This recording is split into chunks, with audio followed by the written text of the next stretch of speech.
Well, the population of pythons in the Everglades has dramatically dropped. Burmese pythons have devastated native wildlife in the Everglades. The Everglades are supposed to be loud. At night, a healthy swamp never shuts up. Frogs call, insects buzz, water moves. Something is always watching something else. But if you drift through parts of South Florida right now, that sound is gone. No chirping, no movement, just winds sliding through sawgrass and water tapping against your boat like a warning you don't fully understand yet. At first, everyone blamed the obvious monster. Giant snakes, Burmese pythons, 20 feet of muscle swallowing anything that moved. That story was terrifying enough on its own. But when researchers started pulling footage from deep inside the swamp, they realized the silence wasn't just caused by animals being eaten. Something far worse was happening. Entire species weren't just disappearing, they were giving up before the fight even started. And then they found the bodies. Not crushed, not bitten. Snakes lying there with their mouths open, gasping for air that never came. What the cameras eventually captured connected everything, and it turned this from a story about invasive predators into something much darker, because the real threat in the Everglades isn't always the thing you can see. Sometimes it's the thing hitching a ride inside. The first real clue came from cameras that weren't supposed to catch anything dramatic. These trail cams were scattered deep in the Everglades, quietly watching game trails and canal edges, doing the boring work of counting light. Raccoons slipping through the grass, opossums foraging at night, the usual background noise of a living ecosystem. But when researchers pulled the SD cards and loaded the footage, their stomachs dropped. Hour after hour, the screens showed nothing. No glowing eyes, no movement, just grass bending in the wind and shadows stretching across the mud. At first, they assumed the cameras were malfunctioning. They weren't. When the numbers were finally compiled, they didn't make sense. In some areas, raccoon populations had collapsed by more than 99%. Opossums were nearly gone. Even bobcats, stealthy, adaptable predators, had almost vanished. This wasn't a slow decline. It was a wipeout, fast and brutal, like someone had pulled the plug on the entire system. What made it worse was the pattern. The deeper you went into certain zones, the emptier it became. The swamp wasn't just losing animals. It was being hollowed out from the inside, leaving behind a forest that looked alive but functioned like a ghost town. And for a while, everyone thought they knew exactly what was responsible. But the data was about to prove that this collapse wasn't following the rules. The blame landed where you'd expect: Burmese pythons. By the time the population crashes were confirmed, the giant snakes had already become the villains of the Everglades. 20 feet long, built like living traps, and spreading fast. It made perfect sense. Big predators eat a lot, and there were a lot of them. But when scientists sat down and did the math, the story started to wobble. Even if you counted hundreds of thousands of pythons, even if every one of them fed constantly, the numbers still didn't line up. The collapse was too fast, too complete. Entire mammal populations don't vanish like that from predation alone. That's when behavior started to matter. The animals that were still alive weren't acting normal. Trail cams showed prey freezing in place, refusing to move through areas that smelled wrong. Some stopped breeding, others abandoned prime habitat and vanished into places with no food or shelter. The presence of pythons didn't just kill animals, it rewired their instincts. The swamp had turned into a landscape of fear. Even when the snakes weren't there, everything acted like they were. Hunger, stress, and panic did what teeth and muscle couldn't. Species began collapsing without ever being touched. But fear still couldn't explain what came next, because the next discovery had nothing to do with mammals at all, and it made the python. The warning signs didn't come from the animals everyone was watching. They came from the ones slipping under the radar. Native snakes started turning up dead along trails and canal banks. Pygmy rattlesnakes, garter snakes, tough species that had survived fires, floods, and decades of human pressure. There were no bite marks, no crushed spines, nothing to suggest a fight. These snakes looked intact, like they had simply shut down. When researchers brought the bodies back to the lab, they expected dehydration or disease. What they found stopped the room cold. Inside the lungs was a living mass. Parasitic worms packed so tightly they left almost no space for air. The tissue was inflamed, damaged, and failing. These snakes hadn't been hunted. They had suffocated slowly from the inside. Field footage made it even worse. Infected snakes were caught opening their mouths wide, stretching their necks, desperately trying to breathe. Some collapsed mid-movement. Others didn't make it off the trail. In advanced cases, the parasites didn't even stay hidden, pushing their way toward the mouth as the animal struggled. This wasn't an isolated sickness. It was showing up in multiple species across different locations, all following the same pattern. And that's when researchers realized they weren't dealing with a native problem at all. Something foreign had entered the swamp, and it wasn't just killing snakes. The parasite had a name, and once it was identified, the implications were terrifying. It wasn't from Florida. It wasn't even from this hemisphere. This was an Asian snake lungworm, a species that evolved alongside Burmese pythons for thousands of years. In its natural host, it's almost harmless. The python carries it, spreads it, and never shows symptoms. That's what made the discovery so dangerous. The pythons weren't just invaders. They were carriers, walking incubators, releasing something the native ecosystem had never encountered before. The transmission cycle was brutally efficient. A python leaves waste behind in the swamp. Insects feed on it, frogs eat the insects, native snakes eat the frogs. Within days, larvae tunnel through the stomach wall, migrate to the lungs, and begin feeding on blood and tissue. By the time symptoms appear, it's already too late. What shocked researchers most was how fast this moved. The parasite didn't respect temperature limits the way pythons did. While the python struggled to spread north, the lungworm didn't wait. It jumped hosts. It adapted. It started cycling through the ecosystem on its own. Cases began appearing far beyond the core python zone. Places where the giant snakes had never been confirmed were suddenly seeing the same lung failures. Even if every python vanished overnight, the infection wouldn't disappear with them. That's when the conversation shifted from invasion control to damage control. Because you can hunt a snake, you can't hunt a parasite. And just as the situation started to feel completely unwinnable, scientists made a decision that sounded almost insane. When an ecosystem starts collapsing this fast, logic gives way to desperation. If the problem couldn't be removed, maybe it could be countered. The state made a move no one would have taken a few decades ago. They decided to fight snakes with snakes. Not just any species. They reached for something that once ruled these forests and then quietly disappeared. The eastern indigo snake. Massive, dark, and fearless. It's the longest native snake in North America. Built less like an ambusher and more like a patrol unit that never stops moving. And unlike most snakes, its favorite meal isn't rodents or birds, it's other snakes. The indigo doesn't wait for venom to wear down its prey. It charges, it bites, it chews. Rattlesnakes, cottonmouths, even venomous species that make other predators hesitate don't scare it. That alone made it a candidate. But there was another reason. Indigos are surprisingly resilient, able to tolerate conditions and threats that wipe out smaller species. The problem was, there weren't any left where they were needed. Development and habitat loss had erased them from huge parts of their range. So scientists did something quietly radical. They started breeding indigos in captivity, raising them for a future that didn't exist yet, waiting for the moment the swamp ran out of options. That moment is now. Deep in North Florida, far from the worst of the invasion, the first releases began. Snakes, carried in simple bags, lowered into long-leaf pine forests and gopher tortoise burrows, disappearing into the ground like they'd never left. For years, no one knew if it mattered. Reintroductions fail all the time. Then, late last year, a camera caught something that changed everything. A baby indigo, wild-born. Proof that the emperors of the forest weren't just surviving, they were starting over. Just as scientists were putting their hopes on lab-raised snakes, the swamp revealed it had been adapting on its own. The most surprising resistance didn't come from a controlled release or a research plan. It came from animals that had already been written off. Deep in Big Cypress, a trail camera picked up something no one expected to see. A bobcat walked into frame and headed straight for a python nest. Normally, that's a death sentence. Adult pythons outweigh bobcats several times over, but this cat didn't hesitate. It circled, tested the snake's reactions, and waited for the right moment. When it moved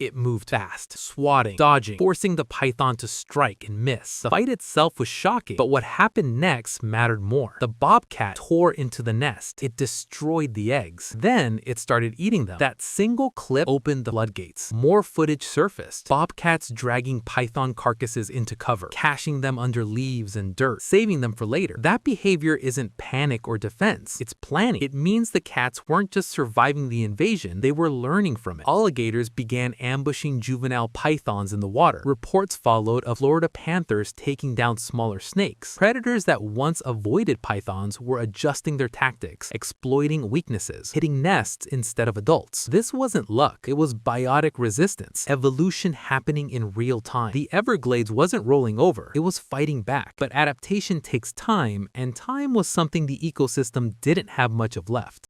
Right now, the Everglades are split in two. To the south, there's a stretch of swamp so quiet it feels unnatural. Mammals are rare. Native snakes are failing. The parasite keeps moving unseen through food chains that are already collapsing. That part of Florida isn't recovering. It's stabilizing at a lower, broken version of what it used to be. To the north, the story is still being written. Indigo snakes are establishing territory. Bobcats are targeting nests. Alligators and panthers are stepping into roles they never had to play before. It's a thin, fragile line of defense, and no one knows if it's enough. That's what makes this moment so dangerous. If the resistance holds, the damage might stop spreading. If it fails, the collapse doesn't stay in the swamp. Snakes don't respect park boundaries. Parasites don't care about state lines. What's happening here is a test case for every ecosystem facing an invasive species it didn't evolve to fight. Scientists are divided. Some believe the Everglades will settle into a new balance. Different, but functional. Others think the silence has already won, and we're just listening to the echoes of what used to be. And that leaves one final question, because this isn't just a story about Florida anymore. So who actually wins a war like this? The giant invader everyone can see? The invisible parasite that doesn't need it anymore? Or the native species scrambling to adapt fast enough to survive? Right now, the answer is uncomfortable. All three are still in play. The pythons are still breeding. The lungworm is still spreading. And the resistance, indigos, bobcats, gators, panthers, is still too small to declare victory. What's unfolding isn't a clean battle with a winner and a loser. It's a slow reshaping of the swamp, species by species, mistake by mistake. The Florida people remember is already gone. In its place is something harsher, quieter, and unpredictable. A landscape where survival depends on how quickly an animal can learn, adapt, or exploit a weakness it never needed before. The footage tells us one thing for sure. Nature doesn't restore balance gently. It does it through pressure, loss, and sudden shifts that don't care what we're ready for. The Everglades are becoming something new right in front of us. And the most unsettling part, this isn't the end of the story. It's the beginning of a new one that's still being written in real time, deep in the swamp, where the silence hasn't finished explaining itself yet. What's happening in the Everglades isn't just a local disaster. It's a preview, a glimpse at what happens when an ecosystem is pushed past the point where simple fixes work, when removing the obvious threat doesn't undo the damage, and when the real danger keeps spreading even after the headlines fade. The swamp is still fighting, but it's doing it on nature's terms. Messy, violent, unpredictable. Some species are adapting faster than anyone expected. Others are quietly disappearing without anyone noticing until it's already too late. And the balance that comes out of this won't look like the one that came before. So the real question isn't whether the Everglades will survive. It's what kind of Everglades survives. One ruled by invaders, one haunted by invisible parasites, or one where native predators learn fast enough to take control back. That answer isn't settled yet. It's unfolding every night, every nesting season, every silent stretch of water where something either adapts or doesn't. And if you want to keep tracking how this battle ends, stay close, because the swamp hasn't revealed its final move yet. This is why scientists are watching the Everglades more closely than ever. Not because they expect a clean resolution, but because whatever happens next will rewrite how we understand invasions, parasites, and adaptation. If native predators really can learn fast enough, this could become the first documented case of an ecosystem pushing back after decades of unchecked damage. If they can't, this may be the moment the swamp permanently tips into something unrecognizable. Every new piece of footage matters now. Every nest raided, every hatchling eaten, every species that manages to hold on just a little longer. The Everglades aren't frozen in collapse, they're in flux. And that makes this phase the most dangerous and the most important one yet. Because once the dust settles, there's no rewind button. The version of Florida that emerges from this fight will be the template for how future ecosystems respond when invasive species, climate pressure, and invisible pathogens collide. So the question isn't whether nature finds a way. It always does. The question is whether that way still leaves room for the world we recognize, or whether the silence wins before the lesson is learned. And here's the part most people don't want to hear. Even if the Everglades does stabilize, even if the predators adapt and the invasions slow down, recovery doesn't mean reversal. Ecosystems don't snap back to an old save file. They move forward, carrying scars. Species that vanished aren't coming back on their own. Behavioral changes may last generations. Some animals will grow up in a swamp where fear is the default, where movement is risky and silence is normal. That kind of pressure reshapes everything, from breeding cycles to hunting patterns to who survives long enough to reproduce. What's unfolding right now is a forced experiment with no control group. Scientists can study it, document it, argue about it, but they can't stop it. The swamp decides the outcome, one interaction at a time. And that's what makes this story bigger than Florida. This is what happens when global global trade, climate shifts, and human shortcuts collide with nature's long memory. The Everglades aren't broken in a dramatic way. They're changing quietly, relentlessly, into something that follows new rules. The silence everyone noticed at the beginning wasn't the end result. It was the warning that the rules had already started to change. So when people ask what's really destroying the Everglades, there isn't a simple answer anymore. It's not just a giant snake sliding through the grass. It's not even the parasites slowly choking native species from the inside. It's the chain reaction that started once something unfamiliar entered a system that wasn't built to recognize it. The swamp is fighting back in ways no one predicted. Indigo snakes are returning, bobcats are learning, predators are adapting faster than expected. But at the same time, the damage is still spreading quietly, invisibly, beyond the reach of traps and headlines. That's the uncomfortable truth. This isn't a battle with a finish line. It's a pressure test. What survives here will shape the future of the Everglades for generations. Not the strongest species, but the ones that can adjust fastest. The ones that learn new rules before the old ones get them killed. And maybe that's the real takeaway. The Everglades aren't dying. They're transforming. The question is whether what comes next will still resemble the wild place we thought we understood, or whether the silence we heard at the start was nature's way of telling us the world had already changed.